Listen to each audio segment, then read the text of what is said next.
मैं अनुराधा, मैं प्रयागराज की मलिन बस्तियों में मैं काम करती हूँ। और मैं जब शुरू में मैंने काम स्टार्ट किया अपना सन 2012 से, तो मेरा मेन फोकस था कि सरकार की जो सामाजिक सुरक्षा स्कीम है, जिसमें पेंशन योजना है, मैं ज़्यादा से ज़्यादा लोगों तक पहुँचा सकूँ। और इसी पर मैं काम करती थी। और इसी पे काम करने के दौरान एक दिन मैं अशोकनगर बस्ती में मीटिंग कर रही थी, वहाँ बैठी थी। तो हमारे पास उषा जी आई।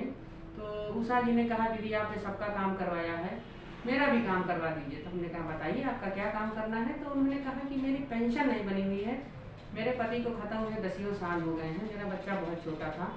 तो फिर मैंने कहा कि अच्छा, आप अपने पेपर मुझको दिखा दीजिए। जब उन्होंने पेपर मुझे दिखाया, तो उस पेपर में देख करके ये समझ में आया कि उनके पास तो ऐसा कुछ था ही नहीं कि उनकी पेंशन बनवाई जा सके। जैसे कि वो गांव से बिलोंग करती थी, गांव से शहर में आई थी काम करने के लिए। किराए के अशोकनगर में एक छोटे से कमरे में किराए पे रहती थी अपने परिवार के साथ, माता पिता और अपने बेटे के साथ। तो उनके पास कोई शहर की आईडी नहीं थी। तो फिर मैंने वहाँ के पार्षद मतलब उनका एक निवास प्रमाण पत्र बनवाया तहसील से। और तहसील से निवास प्रमाण पत्र बनवाने के बाद वोटर आईडी का उनका पेपर बनवाया, वोटर आईडी उनकी बन गई। वोटर आईडी आने में लगभग 3 महीना लग गया था।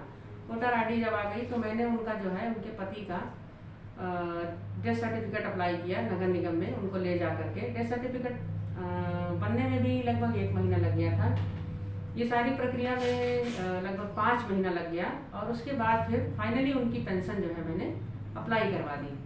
और लगभग 9-10 महीने मान के चलते हैं कि 9-10 महीने बाद उनको 400 रुपये प्रतिमासिक पेंशन उनको आने लगी, जिससे उनको ये सहयोग हो गया कि भाई चौका बर्तन करके तो अपना गुजारा कर ही रही थी, तो सामाजिक सुरक्षा से भी लाभान्वित हुई।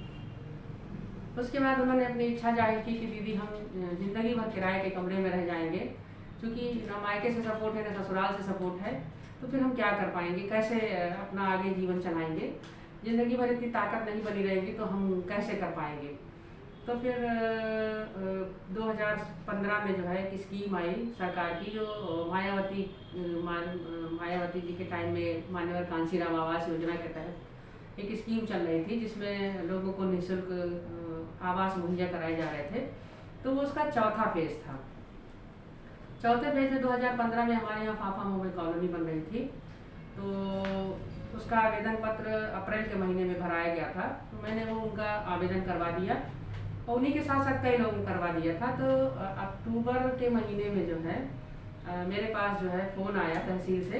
तहसील के द्वारा जांच भी हुई थी, फिर तहसील से फ़ोन भी आया कि आपने जिनका जिनका भराया था उन लोगों का हो गया है, जिसमें एक नाम उषा का भी था।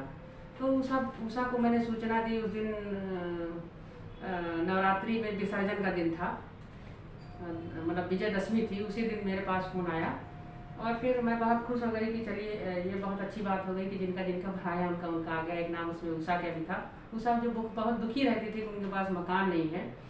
तो फिर उन्होंने जो है, जब मैंने उनको फ़ोन करके बताया तो काफ़ी खुश हो गई, भावुक हो गई कि मतलब उनको जो है उनको मकान मिल गया।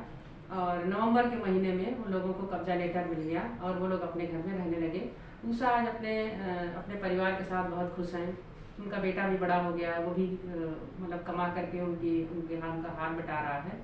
और कॉलोनी में उनको जब छत मिली है तो छत मिलने से उनको बहुत खुशी हुई है, बहुत खुश रहती हैं। वहाँ से डेली, चूँकि काम उन्होंने नहीं छोड़ा है, तो डेली आ जा करके राजापुर अशोकनगर में जहाँ उन्ना घरों में काम करती थी, डेली आ जा करके अपना काम करती हैं और बहुत खुश हैं। बहुत धन्यवाद भी देती हैं कि हम लोगों के सौजन्य से, संस्था के सौजन्य से मतलब उनको इतना लाभ मिल पाया है।